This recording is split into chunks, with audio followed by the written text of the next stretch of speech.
Hola, ¿qué tal? Bienvenidos a una nueva edición de la City por Dentro en Mercado por Expertos. Hoy contamos con la visita del contador Guillermo Poch, tributarista y máster en Finanzas y Derecho Tributario. ¿Cómo te va, Guille? ¿Cómo va, Gustavo? ¿Todo bien? Todo bien, por suerte.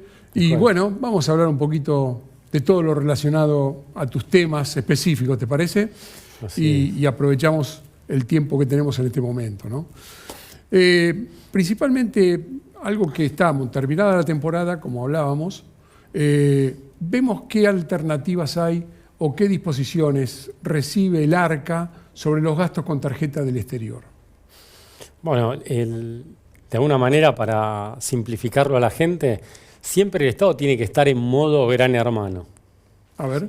Siempre tiene que estar observando a las personas, más hoy en día cuando tenés mucha tecnología disponible y está todo digitalizado. Entonces, todos los gastos que vos estás haciendo, tanto local como en el exterior, el fisco eso lo va como teniendo disponible a través de algo que se llama regímenes de información. Uno podría pensar, esto es una novedad, no, desde larga data, desde que yo empecé a trabajar, ya hace casi 25 años, 26 años, había un régimen de información de operaciones económicas relevantes, el famoso CITER.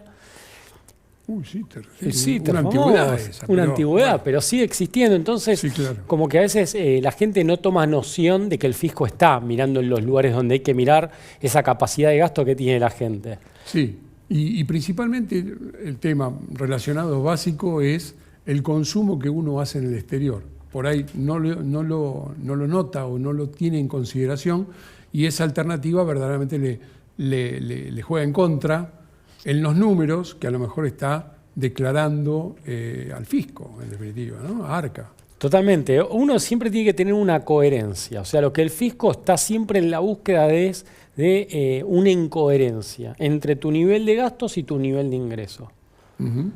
¿Podría ser que a alguien no le cuadre? Sí, podría ser una persona que el padre, un familiar, un amigo le da fondos adicionales para solventar sus gastos, pero en líneas generales, si uno muestra una coherencia entre el nivel de ingresos con su nivel de gastos, no vas a tener ningún problema. Ahora, si vos no podés justificar tu nivel de gastos, como muchas veces se dice, bueno, hay gente monotributista clase A con un gasto exorbitante y eso no es demostrable, claramente el fisco tiene que actuar y es razonable de que actúe en ese sentido. Sí, en muchos casos también te ajustan el nivel tributario que vos tenés como una alternativa de los gastos que estás teniendo, en definitiva.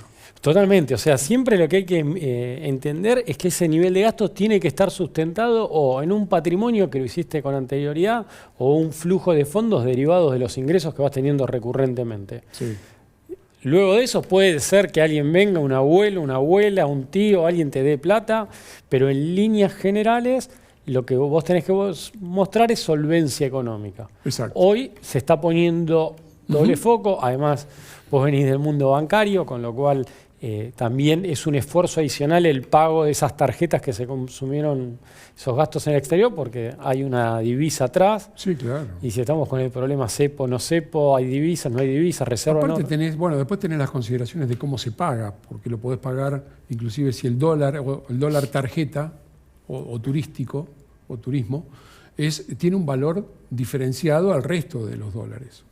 Que también eso hay consideraciones, ¿no? Para tener en cuenta. Sí, o sea, uno, como se decía antes, la pantalla o de alguna manera tenés dólar oficial, dólar billete, financieros, o sea, como que tenés en la pantalla tenés muchos números. Dólar blend. Y tenés el dólar tarjeta, que es el oficial, más los regímenes de recaudación, que es una cuestión netamente tributaria, o impuesto país, quedó derogado, vino con Papá Noel en el 2024, ahí dijo, se fue junto con Papá Noel, así que no seguimos pagando impuesto país. Hoy la brecha está en un 30% con el oficial, derivado de estos regímenes de recaudación, si no estábamos el 60%. Otra de las preguntas que tenemos es, como por ejemplo, ¿los impuestos son perjudiciales para la actividad económica del país? Digo, en líneas generales, ¿no? Porque en definitiva los impuestos son razonablemente necesario para las cargas que tienen que complementar a nivel de Estado, pero la realidad es un ancla en algunos casos. Totalmente. No, o sea, no sé. El concepto de impuestos por sí mismo no es algo grave. Lo que puede ser grave es cómo lo terminás aplicando y en qué cuantía. Ah, claro. O sea, los estados necesitan de los impuestos, claramente. Claro. Y hasta en ciertas situaciones, bienvenidos los impuestos. Bien. Sí hay que entender que cada vez que vos estás aplicando un impuesto le estás diciendo a la gente dónde estar gastando su plata. Ah. Es como que vos direccionás parte de los ingresos que tiene esa persona, se los direccionás vos, decís, la plata va para este lado. Entonces ahí empieza una situación que siempre el impuesto es coercitivo, pero también está diciendo, che, te saco plata, perdés de alguna manera libertades en cuanto a ese gasto. Entonces uno a veces dice, che, menos impuestos le das más libertad de definir dónde la gente quiere estar gastando los impuestos. En Argentina se pagan muchos impuestos. Sí, ese es el punto, ¿no? Porque en Argentina tenés una carga tributaria bastante importante, precisamente por los déficits que puede llegar a haber de la balanza entre privados y no privados. Tenemos un Estado grande. Claro. O sea, como que a los argentinos nos gusta siempre, o pensamos que el Estado tiene una planta que le da los billetes y se puede extraer, ¿viste? Como que no... Estamos acostumbrados a la maquinita, como se le dice en la City. En la vieja época también. En la vieja época, bueno, ahí estamos. Y de alguna manera eso después lo tenés que solventar. Entonces, una carga tributaria, le quitas libertades a la gente en definir lo que es la plata. Y hay claramente impuestos que son más distorsivos que otros. Sí, hay niveles que esas condiciones se pueden llegar a dar, ¿no? Pero también la industria textil, por ejemplo, que va a implementar o reducir fuertemente la carga tributaria o la carga impositiva con respecto a lo que es aranceles de importación, ¿no? Eso, ¿cómo lo ves para una industria de esas características que afecta inclusive a las economías regionales? Hubo, de alguna manera, ahí, o lo que se está intentando es bajar los aranceles. Siempre en la actividad económica hay podemos decir, hay tres grandes actores. El Estado, por un lado, que venimos hablando, de los impuestos y todo lo demás. Después tenés la gente que consume, ese consumidor final, y la gente que produce. Esta medida, de alguna manera, que baje los aranceles, claramente va a beneficiar, sin lugar a duda, a la gente porque le van a bajar los precios, vos vas a tener más posibilidad de comprar con la misma plata más productos porque Seguro. Los aranceles son más baratos. Pero una moneda tiene dos caras, cara seca, hay que ir a mirar qué impacto tiene del otro lado, o sea, en la parte de la producción.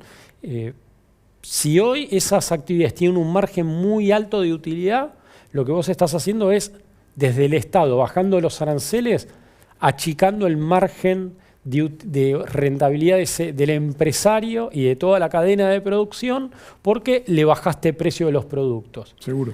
Ahora la gran pregunta es qué pasa si los márgenes de utilidades son chicos y tal vez esa caída en los aranceles no deja, o en una competencia casi desleal, a la empresa argentina, porque puede ser que Estado grande, impuestos altos, lo que derivan es que la empresa tiene una rentabilidad muy bajita. Cuando bajás los aranceles, bajás precio de los productos, le dijiste a la empresa, bajá la cortina porque no tenés margen de maniobra para manejarte con esta baja de precio. Bueno, y hoy por hoy el dólar blend es lo que beneficia a la parte importaciones con respecto al valor de ese 20% a un dólar más caro.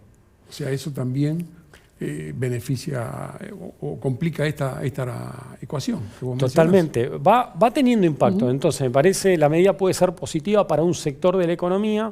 Lo que vamos a tener que, o va a tener que hacer una tarea. Vos establecés algo, después tenés que hacer tarea para el hogar, en el caso de la dirigencia política, ver cómo termina impactando en la economía argentina, porque también si vos abrís de golpe, ya sufrimos en algunos momentos que Argentina, la apertura de golpe fue en contra de esa industria. O sea, vamos a ver qué pasa. Bueno, esas son condiciones que hay que esperarlas, ¿no? El trabajo informal, ¿cómo lo reducís? Como para tener mejor disponibilidades o no dedicarlo a ese frente. Mirá, creo que vos podés tomar o sea, una ley es casi una medida compulsiva de cumplimiento obligatorio, pero si esa norma de alguna manera no está ayornada a la realidad, está jugando totalmente en contra. Entonces me parece que también habría que hacer un repaso de la norma laboral, porque si vos, esto es dato, crece más el monotributo, la gente en monotributo que lo que es la gente en relación de dependencia. Claro. Entonces la economía también se tiene que acomodar a la situación de la realidad, de los hechos fácticos. Entonces se tiene que ir acomodando.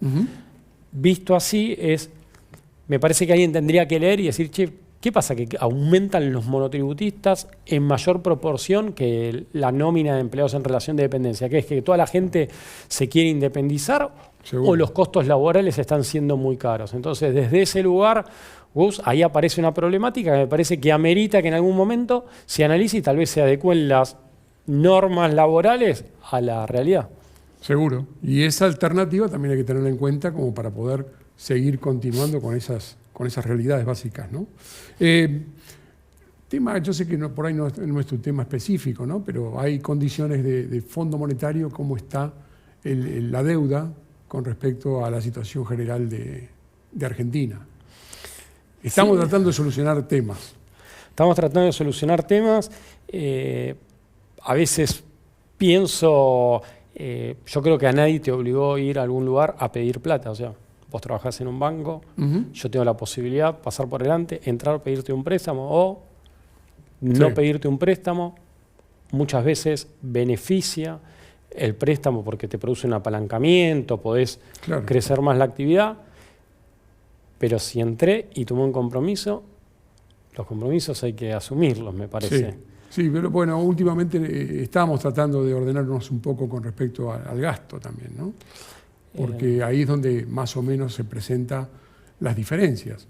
Y bueno, yo creo que en definitiva la solución puede estar plasmada en el futuro de lo que puede llegar a pasar en el corto plazo, con respecto a las condiciones de quién se puede solucionar un tema económico y el tema del mercado cambiario con los arreglos que puedan llegar a hacer y en definitiva terminarlo con la gente del fondo. Totalmente. Ojalá que esto pueda tener alguna alternativa.